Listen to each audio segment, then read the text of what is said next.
ఈరోజు మన అంశం ఏంటంటే రెండో తీర్మానం. పోయినసారి తీర్మానం ఏంటి? విశ్వాసంతో కూడిన ప్రార్థన. ఏకాంత ప్రార్థన అనొచ్చు, ప్రార్థన విశ్వాసంతో కూడిన ప్రార్థన. ఈరోజు ఏంటంటే విశ్వాసముతో దేవుని మాటను అంగీకరించడం. విశ్వాసం అనేది శ్వాస అయితే, ప్రార్థన అనేది ఊపిరైతే, వాక్యం అనేది ఆహారం. హల్లెలూయా. విశ్వాసం అనేది శ్వాస అయితే, ప్రార్థన అనేది ఊపిరైతే, వాక్యం అనేది ఆహారం. ఈ వాక్కు ఎట్లా దేవుని వాక్యం ఎట్లా ఇప్పుడంటే మనకు బైబిల్ ఉన్నాయి, ప్రతిదీ మనం బైబిల్ చూస్తాను, కరెక్టా కాదా అని మనం ఆలోచన అడుగుతున్నాం, మన మనస్సాక్షిని అడుగుతున్నాం, పరిశుద్ధాత్మని అడుగుతున్నాం. ఒకసారి 15వ అధ్యాయం ఆదికాండము 1వ వచనం చదవండి, 4వ వచనం కూడా చదవండి. ఇది జరిగిన తర్వాత యెహోవా వాక్యము అబ్రామునకు దర్శనమందు వచ్చి, అబ్రామా భయపడకుము, నేను నీకు కేడము, నీ బహుమానము అత్యధికమగునని చెప్పాను. 4వ వచనం. యెహోవా వాక్యము అతని యొద్దకు వచ్చి, ఇతడు నీకు వారసుడు కాడు, నీ గర్భవాసమున పుట్టబోచున్నవాడు నీకు వారసుడగునని చెప్పాను. ఇప్పుడు అందరు బిడ్డ విందాం. ఏంటంటే దేవుని వాక్యం వేసలేదు, అబ్రహాము యొద్దకు వాక్యము దర్శనంలో వచ్చిందని 1వ వచనం ఉంది. 4వ వచనంలో అబ్రహాము యొద్దకు వాక్యము అతని యొద్దకు వచ్చాను. బైబిల్ ఏమంటుంది? ఆది యందు వాక్యం ఉంది, వాక్యము దేవుని యొద్ద ఉంది, ఆ వాక్యమే దేవుడై ఉన్నాడు, ఆ వాక్యము శరీరధారి అయి కృపా సత్య సంపన్నుడు మన మధ్యలో నివసించాడు. హల్లెలూయా. అంటే దేవుని ఆలోచన, దేవుని వాక్కు. అందుకనే గ్రీకులో 2 పదాలు ఉంటాయి, రేమా, లోగోస్. లోగోస్ అంటేనే వాక్యం. ఈ వాక్యములో నుండి వాక్కు బయటకు వచ్చి దానికి రేమా. హల్లెలూయా. ఇప్పుడు ఈ అబ్రహాముకు రేమా వచ్చింది. ఏమంటుంది వచ్చిన వాక్యం? 1వ వచనంలో ఏమని చెబుతుంది అబ్రహాముతో? యెహోవా వాక్యము అబ్రామునకు దర్శనమందు వచ్చి, అబ్రామా భయపడకు. ఏమని చెబుతుంది వాక్యము? అది హల్లెలూయా. భయపడకు. అబ్రహాం భయపడబండి. భయపడడానికి రీజన్ ఉంది. ఎందుకంటే వెనక్కి వెళ్ళి చూస్తే సొదొమ రాజును రాజ్యాన్ని విడిపించడం కొరకు మిగతా రాజులతో యుద్ధం చేశారు. యుద్ధం చేయడానికి ముందు లోతు కుటుంబం పట్టబడిందని అబ్రహాముకు వినబడింది. వినబడితే అక్కడ ఆగిపోలేదు. తమ్ముని కొడుకు, ఫ్యామిలీ, భార్య పిల్లలు అక్కడ పట్టబడ్డారు. అతను మాత్రమే కాదు, సొదొమ రాజ్యంలో వల్ల అందరూ, ఆస్తులు, అమ్మాయిలు అందరూ పట్టబడ్డారు. యుద్ధం జరిగి వాళ్ళు తీసుకుని వెళ్ళారు. కానీ అబ్రహాము విశ్వాస వీరుడు, అబ్రహాము ప్రార్థన పరుడు, అబ్రహాము దేవుని ఆలోచన విని ఇల్లు, జాగా, అన్నదమ్ములను, అక్కజెల్లెలను, బంధువులను అన్నిటిని వదిలిపెట్టి ప్రయాణమైన వ్యక్తి. 12వ అధ్యాయము, నేను చూపించబో దేశమునకు నువ్వు వెళ్ళాలి, నిన్ను ఆశీర్వదిస్తాను, నిన్ను ఆశీర్వదించిన వారిని ఆశీర్వదిస్తాను, నీ వంశవాళిని నేను భూమి మీద దీవిస్తాను అంటే యెహోవా చెప్పిన ప్రకారము అబ్రహాము వెళ్ళెను అని ఉంటుంది. 4వ వచనం 3వ వచనం చదవాల్సిన అవసరం లేదు, చాలాసార్లు మనం చదువుకున్నాం. అక్కడి నుంచి ప్రయాణమై ముందుకు వెళ్తున్నాడు.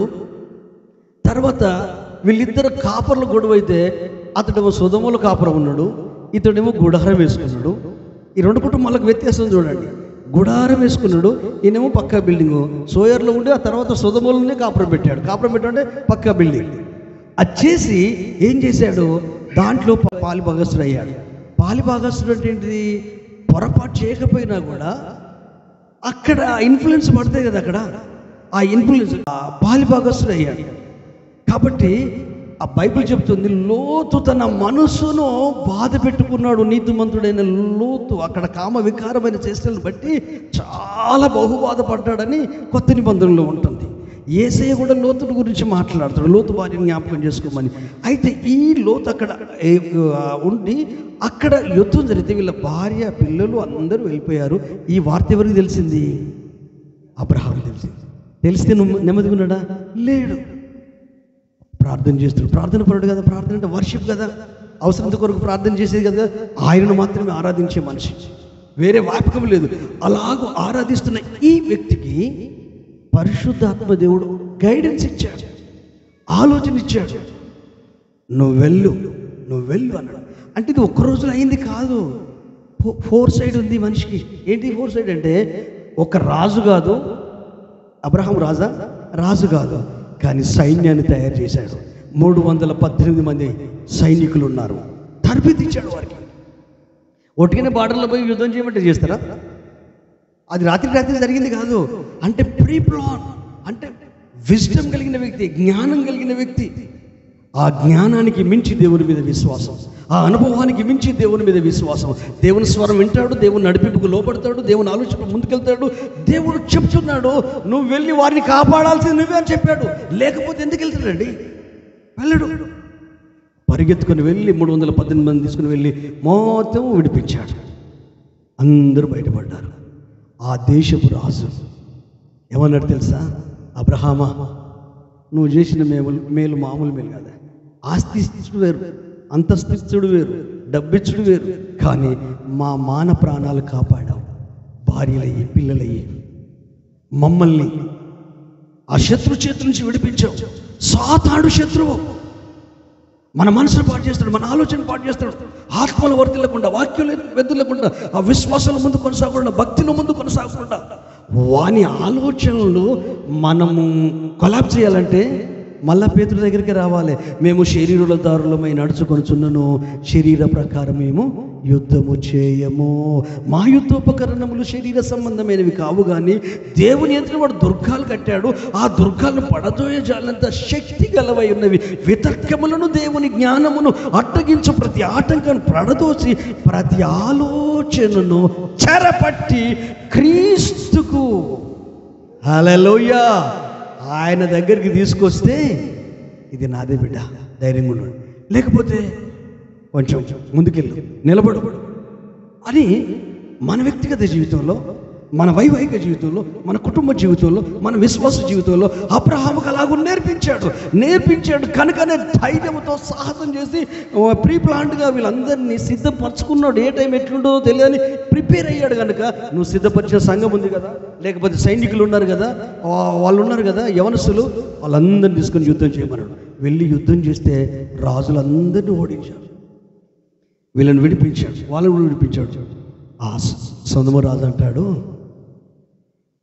ఆడపిల్లల్ని, మా భార్యల్ని, మా పిల్లల్ని, పురుషుల్ని అందరూ వదిలేసి ఈ బంగారం, ఈ దోపిడి సొమ్ము అందరూ నువ్వు తీసుకోండి అంటే ఏమిటి తెలుసా? చెప్పుల వారైనను నోలిపోగైనను నాకు అక్కరలేదు. హల్లెలూయా. ఆధ్యాత్మికంగా ఎదిగిన మనము దేవునికి 10 రూపాయలు పెడతాం తప్ప 10 రూపాయలు తినాల్సిన అవసరం లేదు. హల్లెలూయా. అయితే దీన్ని మనం ఏం చేయాలంటే మన మనసాక్షిని బట్టి సంతోషించాలి. అయ్యా, ఇంత నీతి నిజాయితీ నీ వల్లనే కలిగింది, ఇది నా గొప్పతనం కాదయ్యా, నేనేం చేయలేదు. ఒక తమ్ముడు వచ్చాడు నా దగ్గరికి, అయ్యా మీరు ఒక అవకాశం ఇచ్చారు నాకని. భార్యాభర్తలు ఇద్దరు వచ్చి మోకరించి, వాళ్ళ పాపది బర్త్డే, మోకరించి ప్రాణం చేసుకొని మీరు వచ్చిన అవకాశం ఇచ్చారు.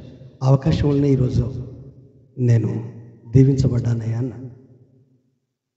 ఆ అమ్మాయికి కూడా తెలియదట, పాస్టర్ గారు ఈరోజే తెలిసింది మీ గురించి, మీరు అవకాశం ఇచ్చిన సంగతి అని ఆమె 2 days బ్యాక్. అంటే నేను వెంటనే ఉన్నా, ఎంతోమందికి అవకాశం వచ్చింది, అవకాశాన్ని నువ్వు వినియోగించుకోవచ్చు, సద్వినియోగం చేసుకోవచ్చు. బర్నింగ్ దాన్ని ఏం చేసావు? వచ్చిన అవకాశాన్ని వినియోగించుకొని నువ్వు ముందుకు వెళ్ళగలిగావు. దీంట్లో నా గొప్పతనం ఏం లేదని చెప్పాను. ఆయన ఆ మాట అంటే ఈ మాట ఏం గొప్ప, దేవుడు సామర్థ్యం ఇచ్చాడు, ఆ అవకాశం ఇచ్చాడు. అందుకని వండర్ఫుల్ మాట ఉంటుంది. రూతు గ్రంథం తీయండి, అసలు 2వ అధ్యాయం 4వ వచనం ఒకసారి చూడండి. రూతు గ్రంథం 2వ అధ్యాయం 4వ వచనమా? బోయజు వచ్చి చేను కోయి వారితో చెప్పగా, బెత్లెహేము నుండి వచ్చిన బోయజు వాళ్ళ పంట పొలంలో, వాళ్ళ భూభాగంలో పనిచేసే పనులతో చెప్పిన మాట ఏంటంటే, యెహోవా మీకు తోడైండునుగాక. అవును,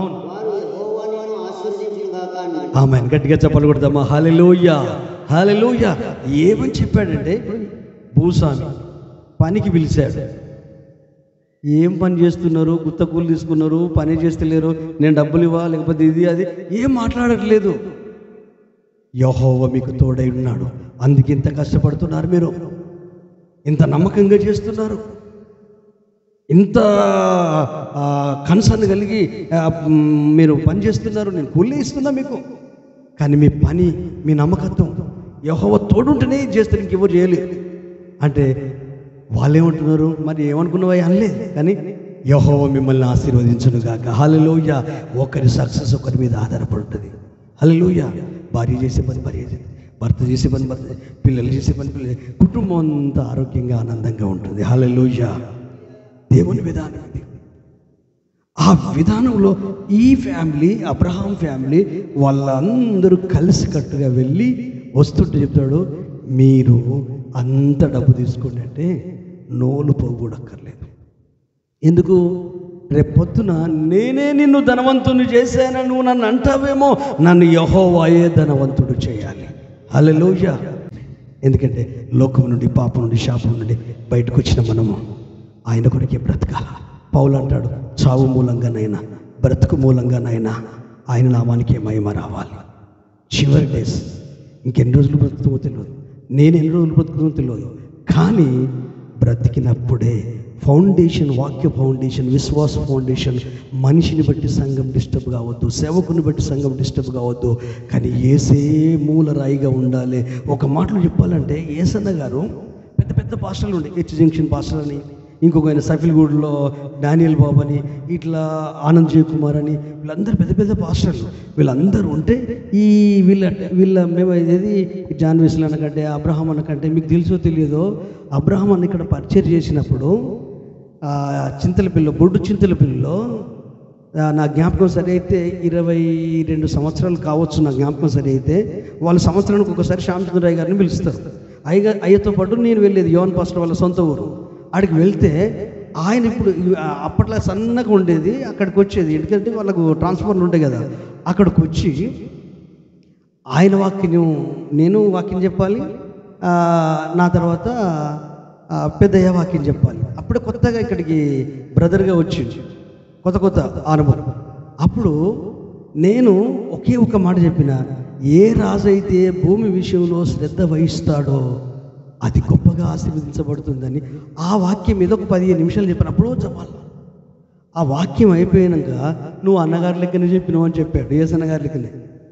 ఎందుకంటే ఎక్కువ యేసన్న సీడీలు, నేను రక్షించబడినప్పటి నుంచి లోతైన అనుభవం, పాటలు, మహోన్నతుడైన క్యాసెట్లు కొని అక్కడికి వెళ్ళేది, గోరంట్లకి వెళ్ళేది, శారద కాలనీ వెళ్ళేది. అన్న పాటలు అంటే సత్యాంత ఇష్టం, అందులో సాహిత్యం ఉంటుంది. హల్లెలూయా. ఒక ఇన్స్పిరేషను ఆ పాటలు నేను ఆ విధంగా రాయడానికి, ఇటు మన అయ్యగారు, యేసన్న గారి పాట, ఆ పదాలు ఈ సంవత్సరం పాటు మీ అందరికీ పంపాను, మీరు విన్నరో లేదో, ఎంత వండరు ఆ పదాలు, ఆ పాట అసలు ఎట్లా ఇస్తాడో దేవుడు. హల్లెలూయా. అయితే వాళ్ళందరూ పోయిన తర్వాత వీళ్ళు లక్షలు పెరిగిలా తక్కువ, ఇలా మనిషి మీద కట్టబడ్డది సంఘం. ఆయన చెప్పేమాట, ఆయన ఎవరో క్యాథలిక్ ఫాదరు మరియన్న అని పేరు పెట్టలేదు, యేసన్న అని పేరు పెట్టాడు. దాదాపు మరియన్న అని పేరు పెడతారు క్యాథలిక్ వాళ్ళు, ఫాదర్ యేసన్న అని పేరు పెట్టాడు. కాబట్టి యేసన్న మీద కాదు సంఘం కట్టబడేది, యేసయ్య మీద కట్టబడాలి. నీవు నేను వాక్యం మీద కట్టబడాలి. యేసు ప్రభు ఈ భూమి మీద సేవ చేసినప్పుడు, ఈ నా మాటలు విని వాటి చొప్పున చేయి ప్రతి వాడు బండ మీద ఇల్లు కట్టిన బుద్ధిమంతుని పోలి ఉండును. వాన కురిచెను, వరదలు వచ్చెను, గాలి విసిరి ఆ ఇంటి మీద పడెను, ఆ ఇల్లు పడిపోలేదు, కారణం పునాది బండ మీద ఉంది.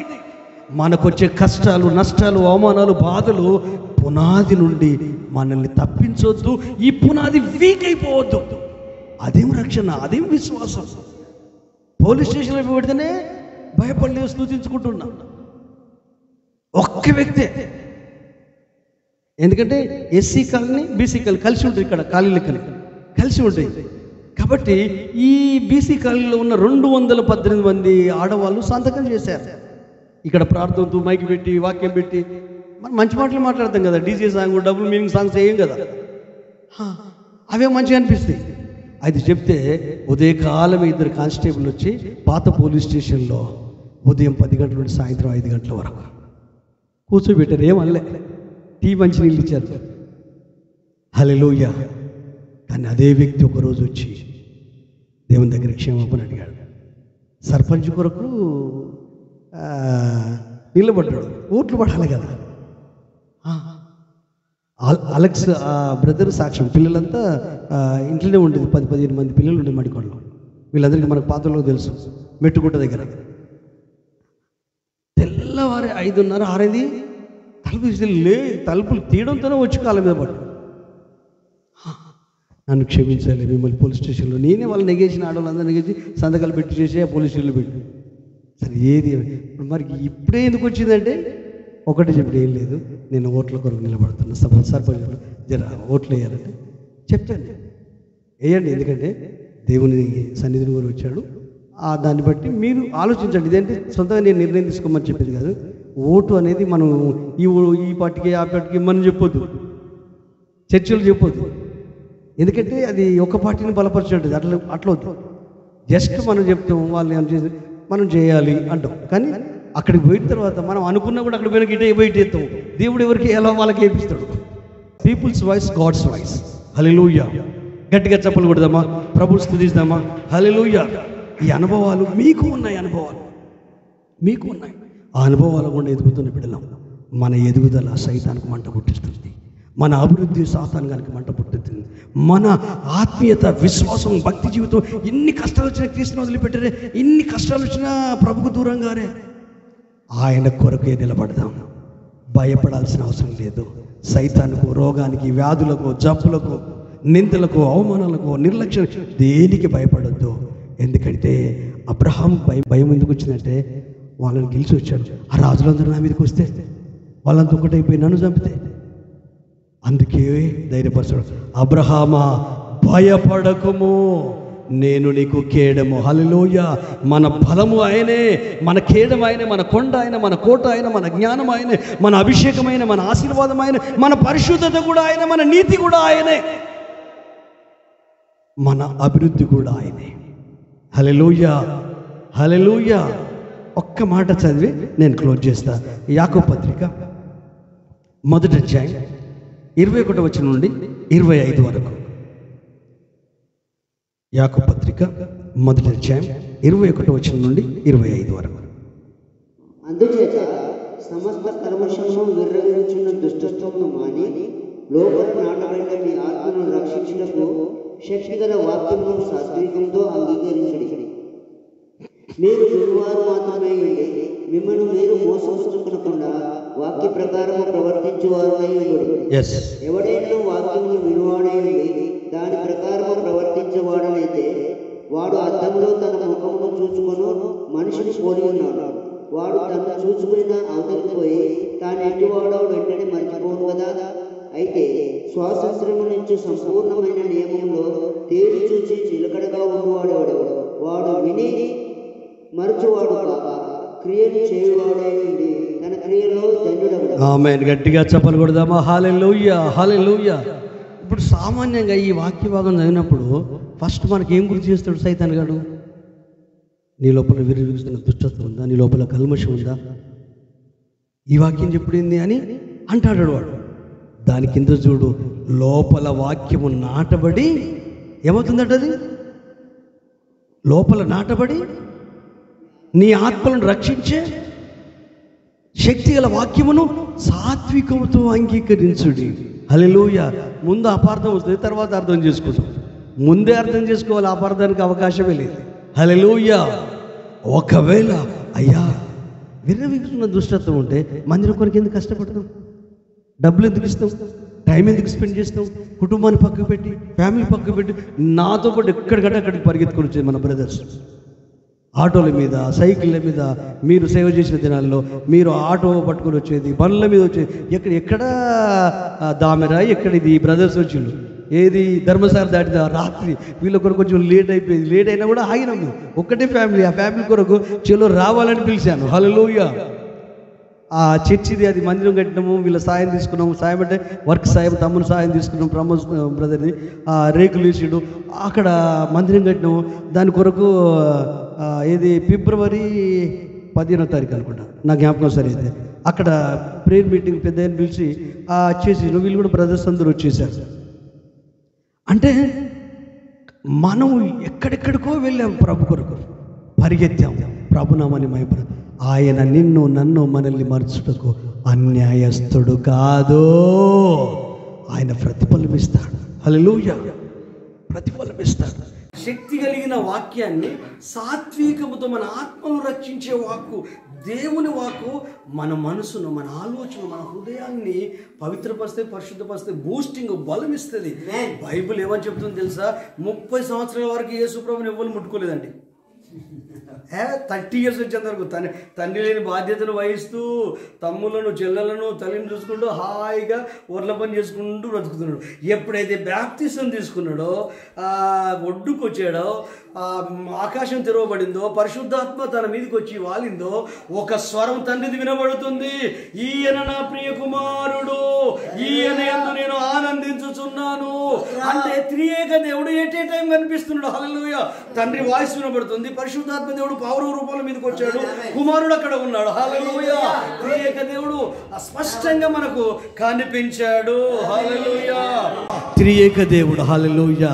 అప్పటి వరకు ఏ ప్రాబ్లమ్స్ లేవు. మీరు చూడండి, మీరు రక్షించబడనంత వరకు మిమ్మల్ని ఎవ్వరేమను. ఎప్పుడైతే బాప్తిజం తీసుకుంటావో, దేవుని ఆత్మచేత నడిపిస్తూ అన్ని ఆటంకాలు, ఇంట్లో ఆటంకాలు, బయట ఆటంకాలు, సంఘంలో ఆటంకాలు, పనికడ అన్ని ఆటంకాలే. ఎందుకు ఆటంకాలు? మీ మనసులు కల్పించేది కాదు. నువ్వు ఎదగొద్దు, నువ్వు ముందుకు వెళ్ళొద్దు, నువ్వు దీవించబడొద్దు, నువ్వు ఆశీర్వదించబడొద్దు, నువ్వు అభిషేకించబడొద్దు, ప్రభు చేతిలో నువ్వు వాడబడొద్దు అనేది వాని గురి, వాని కుయుక్తి. అయితే వాడు డైరెక్ట్ చేసే దగ్గరకు వచ్చాడు అపవాది. వాక్యం తీసి చెప్తున్నాడు. ఇలాగూ వ్రాయబడింది. 4వ అధ్యాయం మీరు మొదటి నుండి చదివితే, కొన్ని వచ్చిన 8వ వచనం అనుకుంటా, చదివితే ఏమైందంటే ఇలాగూ వ్రాయబడింది, ఈ లేఖనాలు ఇలా చెప్తున్నాయి, వాక్యం ఇలా చెప్తుంది. లాస్ట్కి ఏమంటాడు తెలుసా? ఒరే సాతానా, దేవుణ్ణి మహింపరచాలి, ఆయనకే సాగిలపడాలి. నేను నీకు సాగిలపడింది. ఒక్క నిమిషంలో ఈ అప్పుడే వచ్చింది, క్షణంలో పడ్డది. మొత్తం ప్రపంచంలో ఉన్న మహిమలను చూపించేసి, లోకంలో ఉన్న మహిమలని ఇవన్నీ నీకు ఇస్తాను, నువ్వు సాగిలపడవద్దు. దేవుణ్ణి మాత్రమే మొక్కి ఆరాధించాలని లేఖనం చెప్తుంది. హల్లెలూయా. ఈ రాళ్ళను రొట్టెలు చేసుకొని నువ్వు దేవుని కుమారుడు కదంటే ఏమని చదువుతా? మొదటి నుంచి కొన్ని వచ్చిన చదవండి కదా మంచి. అప్పుడు యేసు అపవాది చేత శోధింపబడుటకు ఆత్మను అరణ్యమున కోపపడి 40 దినములు 40 రాత్రులు ఉపవాసం ఉండిన పిమ్మట ఆయన ఆకలి కనుక ఆ శోధకుడు ఆయన యొద్దకు వచ్చి దేవుని కుమారుడు అయితే ఈ రాళ్ళను రొట్టెలన్నట్లు ఆజ్ఞాపించమని. అందుకైన మనుషుడు రొట్టె వలన మాత్రమే కాదు, దేవుని నోటి నుండి వచ్చే ప్రతి మాట వలన, వాక్కు వలన జీవిస్తాడు. ప్రతి బిలీవర్, ప్రతి దైవజనుడు, ప్రతి కుటుంబం, ప్రతి రక్షించబడిన ప్రతి వాళ్ళు వాక్కు చేతనే దీవించబడతారా? అంతటా అపవాది పరిశుద్ధ పట్టణమునకు ఆయన తీసుకొని పోయి దేవాలయము శుభ్రమునకు ఆయన నిలబెట్టి, నీవు దేవుని కుమారుడు అయితే క్రిందికి దూకు, ఆయన నిన్ను గురించి తన దూతలకు ఆజ్ఞాపించు, నీ పాదం ఎప్పుడైనా రాత్రి వాడు వాక్యమే చెప్తున్నాడు తగలకుండా వారు నిన్ను చేతులతో ఎత్తుకుందు అని వ్రాయబడి ఉన్నదని ఆయనతో చెప్పారు. అందుకు యేసు, ప్రభువైన నీ దేవుని నీవు శోధింపవలదని మరి ఒక చోట వ్రాయబడి. ఆయన వాక్యమే చెప్తున్నాడు, వాడు వాక్యమే చెప్తున్నాడు. మరలా అపవాది దిగుల ఎత్తైన ఒక కొండ మీదకి ఆయన తోడుకొని పోయి ఈ లోక రాజ్యాలన్నింటినీ వాటి మహిమను ఆయన చూపి, నీవు సాధ్యపడి నాకు నమస్కారం చేసినట్లా వీటిని అన్నింటినీ నీకు ఇచ్చేదనని ఆయనతో చెప్పగా, యేసు వారితో, సాతానా, ప్రభువైన నీ దేవునికి మొక్కి ఆయన మాత్రమే నువ్వు సేవింపవలెను అని వ్రాయబడి ఉన్నదని. అంతటా అపవాది ఆయనను విడిచిపోగా, ఇదిగో దేవదూతలు వచ్చి ఆయన పరిచర్య చేసి యోహాను చెరపట్టబడినని. కొంతకాలం విడిచిపోయాడు లేదా? అయిపోయింది. కొంతకాలం అపవాది విడిచిపోయాడు. ఆ పదం కావాలి. ఉందా కొంతకాలం అని? ప్రభు అయిన దేవునికి మొక్కి ఆయన మాత్రం సేవింపవలెనని వ్రాయబడి ఉన్నదని. అంతటా అపవాది ఆయనను విడిచిపోగా, ఇదిగో దేవదూతలు వచ్చి ఆయనకు పరిచర్య చేసి. కొంతకాలం అనేది ఇంకో దాంట్లో ఉండొచ్చు. అదే కొంతకాలం వాడు యేసయ్యను శోధిస్తాడు. సిలువ మరణం పోయేదాకా శోధించాడు. ఆయన పోయి పరలోకంలో ఉన్నాడు, పరిశుద్ధాత్మను కుమ్మరించాడు. ఇప్పుడు ఎవరిని శోధిస్తాడు? మనల్ని శోధిస్తాడు, రక్షించబడిన వారిని శోధిస్తాడు. హల్లెలూయా. కానీ వాడు సంఘం మీద కానీ, మన ఆత్మీయ జీవితం మీద కానీ, మన విశ్వాస జీవితం మీద కానీ, మన భక్తి జీవితం మీద కానీ వాడు గెలవలేడు. ఎందుకు? వాక్కు ఉంది, మనకు రేమా ఉంది, పలకబడిన వాక్కు ఉంది. ఎబ్రీ గ్రంథకర్త మొదటి అధ్యాయము మొదటి వచనంలో ఆయన మహత్తు గల మాట చేత చదువు నానా విధమైన నానా సమయాలలో మాట్లాడిన దేవుడు ఈ దినములంతా మందు కుమారుని ద్వారా మనతో మాట్లాడాడు అని ఉంటుంది. ప్రవక్తల ద్వారా మన పితరులతో మాట్లాడిన దేవుడు ఈ దినమున అంతమందు కుమారుని ద్వారా మనతో మాట్లాడాడు. ఆయన కుమారుని సమస్తమునకు వారసునిగా ఆయన ద్వారా ప్రపంచమును నిర్మించెను. అవును. ఆయన దేవుని మహిమ యొక్క తేజస్సును ఆయన తత్వమునకు మూర్తి మంతమునైంది. తన మహత్వగల మాట చేత సమస్తమును నిర్వహించు పాప విషయములలో శుద్ధీకరణను తానే చేసి దేవదూతల కంటే ఎంత శ్రేష్టమైన నామమును పొందెనో వారి కంటే అంత శ్రేష్ఠుడై ఉన్నత లోకమందు మహామహుడుగా దేవుని కుడిపార్శ్వమున కూర్చుండెను. ఏలయనగా నీవు నా కుమారుడవు, నేను ఈ పదం వచ్చిందా? మహత్తు గల మాట చేత సమస్తము నిర్వహించి, అది అది గట్టిగా ఒత్తి పలుకు.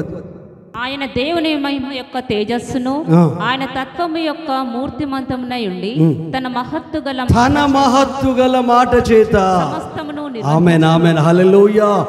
వాక్కు రేమా, ఇది లోగోస్ బైబిల్లో ఉంది.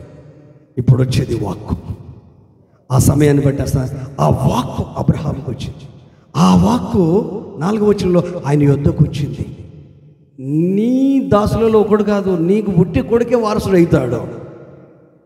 వాక్కు. భయపడకు. వాక్కు లేకపోవడం వల్ల మనం భయపడతాం. దేవుడు మనతో ఉన్నాడు, మనలో ఉన్నాడు. ఆయన విడిచిపెట్టాడు, ఎడబాయాడు, ఆదుకుంటాడు, కన్నీళ్లు తుడుస్తాడు, కన్నీళ్లను ఆనంద బాష్పాలుగా మారుస్తాడు. మరణము జీవంలోకి నడిపిస్తాడు, శాపం ఆశీర్వాదంలోకి నడిపిస్తాడు, ఆర్థిక ఇబ్బంది నుంచి విడిపిస్తాడు, అనారోగ్యం తొలగిస్తాడు, గొప్ప కార్యాలు జరిగిస్తాడు, జరిగించాడు, జరిగిస్తున్నాడు, ఇకనూ జరిగిస్తాడు. హల్లెలూయా. ఇవన్నీ మనకు అనుభవాలలో ఉన్నాయి. హల్లెలూయా. కానీ యాకోబు భక్తుడు ఒక ఉపమానం చెప్పిండు మనం చదివిన వాక్య భాగంలో. చెప్పండి, ఏం చెప్తారు చూడకూడదు, చెప్పండి. ఒక ఉపమానం చెప్పిండు. ఇప్పుడు చదివిన 21-25 వరకు ఒక ఉపమానం చెప్పిండు. మర్చిపోతాను. ఒకడు వాడి ఏంటి చెప్పండి. 21-25 వరకు ఒక మాట చెప్పాడు.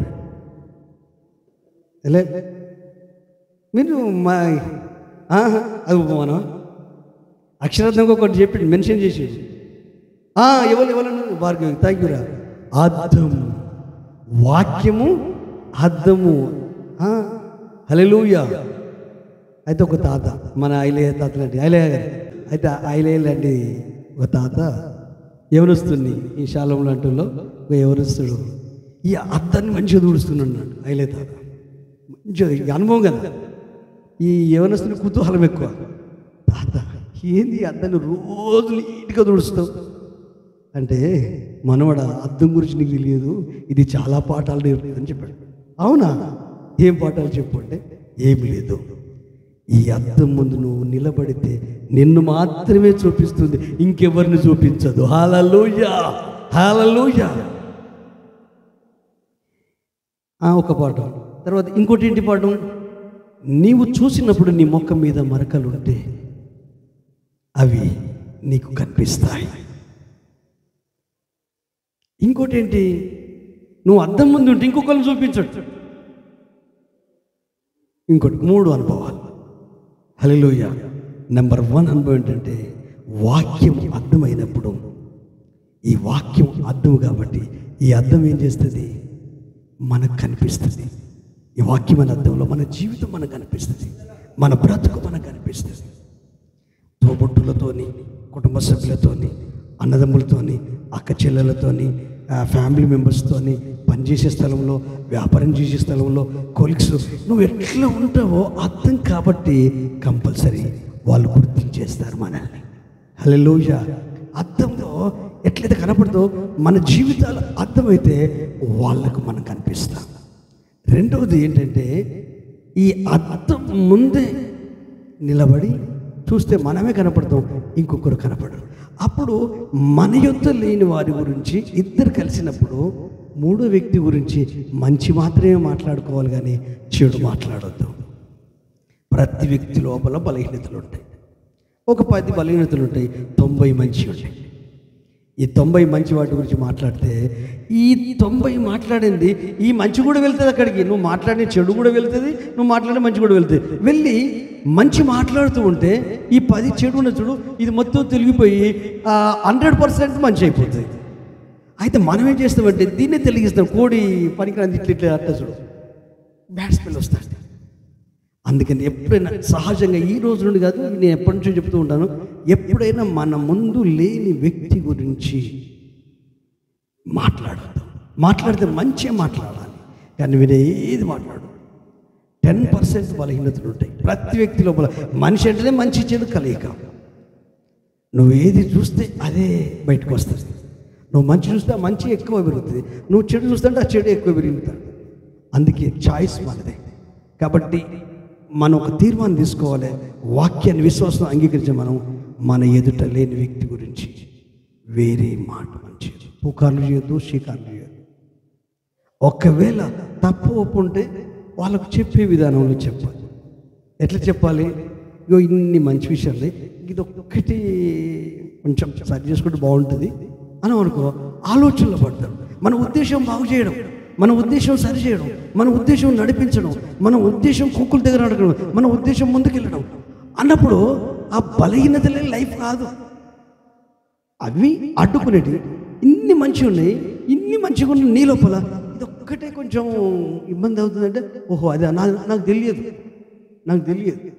నా పిల్లలు నాకు చాలా నేర్పుతారు. ఇంట్లో నేను అడుగుతా, మా ఇంట్లో అడుగుతా ఎప్పుడన్నా నా మనసు మమ్మల్ని ఏం లేదు డాడీ నువ్వు ఒట్టిగానే కయ్య ఊరుతావు, నువ్వు ఊరికే అంటే ఈ కోపం ఎప్పుడు రావాలో తెలియదు, ఏం చేయదు.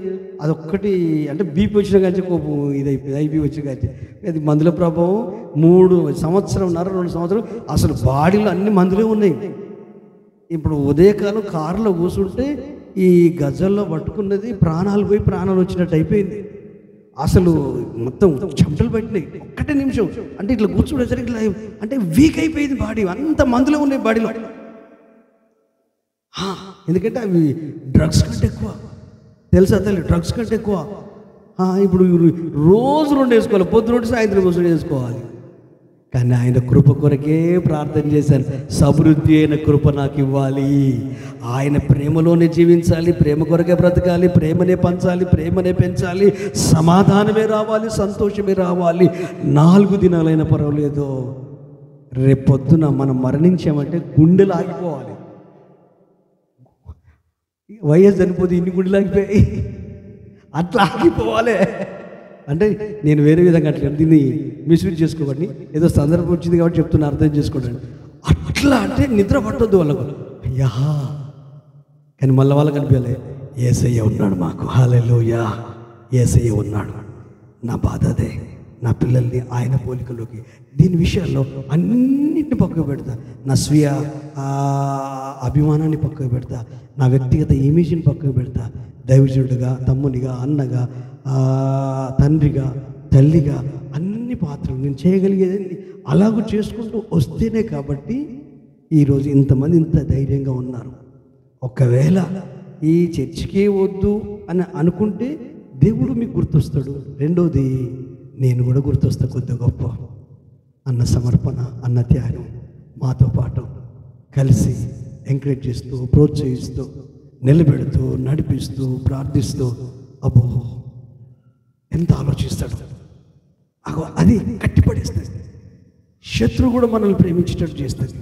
ప్రేమే యేసుప్రభు బోధ అంతా వేరేనండి. ధర్మశాస్త్రం ఏమని చెప్తుంది? శత్రువుని ద్వేషించవలనని చెప్పబడిన మాట విన్నారు కదా, నేను చెప్తున్నాను, శత్రువును ప్రేమించండి, హింసించే వారి కొరకు ప్రార్థించండి. అయితే ఇది మన వల్ల కాదు, కానీ పరిశుద్ధాత్మకు సాధ్యం, ఆత్మఫలానికి సాధ్యం. అది సాధన చేయాలి, బ్రతుకున్నప్పుడే సాధన చేయాలి, పరిస్థితులు తారుమారైనప్పుడే సాధన చేయాలి, యాక్టివేషన్లోకి దిగాలి. నా ఫోన్ పోయింది, 96 ఫోన్, చిన్న ఫోను, అది పోయింది నిన్న. నా బిడ్డ ఈ సండే స్కూల్ పిల్లల కొరకు దానికి ఎందుకంటే కొనుక్క రావాలి, ఆదివారం 7:30కే ఉండాలని ఇట్లా చేసుడు, ఇట్లా లేట్ అయితేనే ఉండదు. అయితే పోయిన తర్వాత ఈ మధ్యాహ్నం వచ్చింది, ఫోన్ చేస్తే రింగ్ అయితే ఎత్తుతలేరు, మళ్ళీ ఫోన్ చేస్తే రింగ్ అయితే ఎత్తుతలేరు, 3సారి ఫోన్ చేస్తే స్విచ్ ఆఫ్ చేశారు. సాయంత్రం 6:30 దాకా చూశారు. అయితే ఆ చిన్న ఫోన్లోనే ఉంటుంది ఆ నెంబరు, వాట్సాప్ ఏమో నా పెద్ద ఫోన్లో ఉంటుంది కానీ నేను వాట్సాప్లో వాడేది వాట్సాప్లో ఉండదు. ఎందుకంటే ఈ స్కామ్ గీమ్లు అన్నీ జరుగుతాయి కదా, తలనొప్పి ఇదంతా ఎందుకని ఆ ఫోన్ పోయింది. మరి ఎట్లా వాళ్ళు ఇది వాడుకుంటే ఇట్లా సిమ్ము రేపు పొద్దున ఏమన్నా స్కామ్ చేస్తున్నామని భయం అనిపించి 6:30కి వెళ్ళి మళ్ళీ సిమ్ చేసుకొని ఒక పాత సెల్ ఉంటే ఆ సెల్లులో అది వేసుకున్నా, అది దానికి బలం లేదు, గడికి కళ్ళు మూసుకుంటా అంటే స్విచ్ ఆఫ్ అయిపోతుంది, బతుకుతుంది, దాని సరుకు లేదు. హల్లెలూయా. అంటే అది పోయినందుకు బాధపడలేదు, కానీ ప్రమాదం జరగకుండా అప్రమత్తం అయిపోయాను.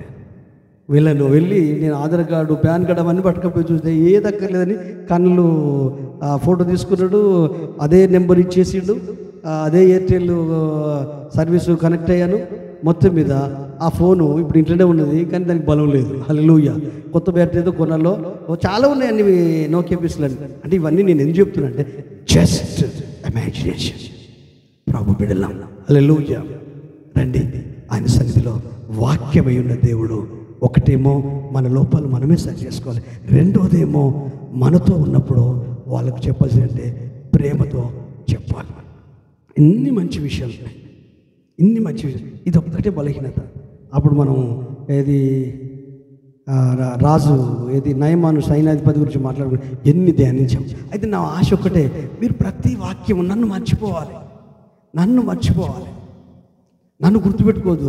నేను దేవుని స్వరం వినడానికి వచ్చాను అనుకుంటే ఎంత పీస్ఫుల్గా ఉంటానంటే నేను చెప్పే ప్రతి మాట మీకు దీవెనకరంగా ఉంటుంది, ఆశీర్వాదకరంగా ఉంటుంది, దైవికంగా ఉంటుంది. చాలాసార్లుగా సంవత్సరం అంతా చెప్పుకుంటూ వచ్చాను, మన మైండ్ ఎలా పనిచేస్తే, మన ఆలోచనలు ఎలా పనిచేస్తాయి, మన ఊహలు ఎలా పనిచేస్తాయి, బైబిల్ దానికి ఆధారం. ఈ ఆధారం తీసుకొని ప్రతిదీ మాట్లాడుతూ ఆ తర్వాత ఈ శరీరం గురించి చెప్తూ, ఎందుకంటే ఈ సైన్స్ చెప్పడం కాదు, నేను సైన్స్ టీచర్ని కాదు, తమ్ముడు కూడా సహకరించాడు వాటి గురించి. ఎందుకంటే ఆలోచించాలి.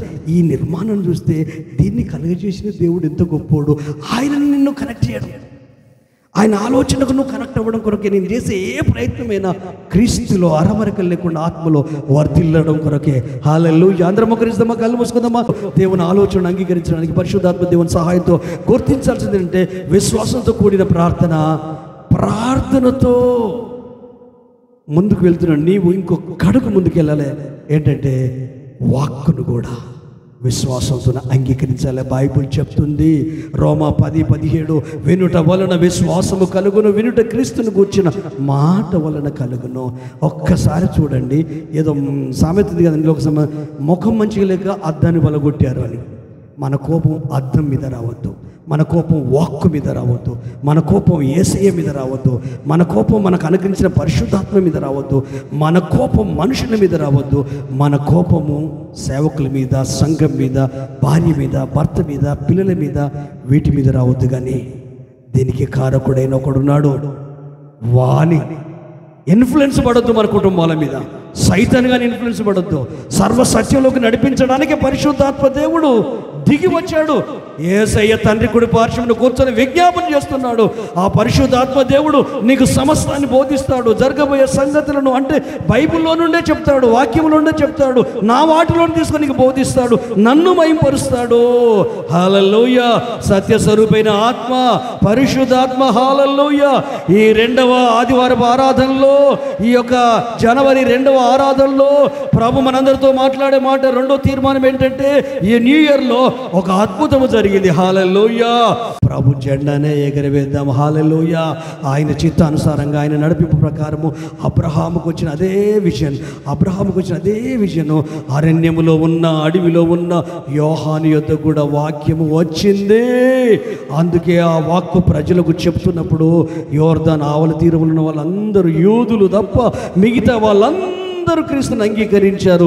యూదులు రక్షణ సంకల్పాన్ని ధృవీకరించారు. మనమందరం అన్యజనుల్లో యూదులము కాము. అందుకే ఈ రక్షణ మనకు వచ్చింది. క్రీస్తుతో పాటు, యూదులతో పాటు సమాన వారసులాగే ఆధిక్యత వచ్చింది. మనము లేకపోతే సంపూర్ణము కాదు పరలోకము. హల్లెలూయా. ప్రార్థిస్తామా, కృతజ్ఞతాస్తుతులు చెల్లిద్దామా, యేసయ్య నామాన్ని మహిమపరుస్తామా. హల్లెలూయా. ప్రభువా, నన్ను బలపరిచావు, సంఘాన్ని బలపరిచావు, ప్రతి ఒక్కరిని బలపరిచావు, నీ మాటలు అందించావు. నీ మాటలు వినడం వలన విశ్వాసం కలుగుతుంది. యేసయ్య నీ మాట వలన ఇంకా మీ కృప చేత బలపరచబడతాం. తండ్రి, విశ్వాసం అనేది అన్నిటికంటే ప్రాముఖ్యమైనది. విశ్వాసమే ప్రార్థనలో నడిపిస్తుంది. విశ్వాసమే నీ వాక్కుకు లోబడి నీవు చెప్పిన విధంగా అంగీకరించి ముందుకు నడిపిస్తుంది. విశ్వాసమే మమ్మల్ని బలపరుస్తుంది. తండ్రి, విశ్వాసం ఉంటేనే పరిశుద్ధాత్మను కూడా పొందుకోండి. విశ్వాసం ఉంటేనే మీ కొరకు జీవించగలుగుతాం, బ్రతుకును మార్చుకోగలుగుతాం. లేఖనానుసారంగా వాక్యానుసారంగా ప్రభువా నాతో మాట్లాడవు, నా ద్వారా నీ బిడ్డలతో మాట్లాడవు. మేమందరం నీ సన్నిధిలో ముందుకెళ్ళబోతున్నాం. రానున్న దినాల్లో నీ పరిచర్యలో బహుబలమైన కార్యాలు జరిగించి ఆశీర్వదించమని మహిమ ఘనత ప్రభావాలు మీకు ఆరోపిస్తూ నజరేయుడైన యేసుక్రీస్తు అతి శ్రేష్టమైన నామంలో అడిగి వేడుకొనుచున్నాం మా పరమ తండ్రి. ఆమేన్.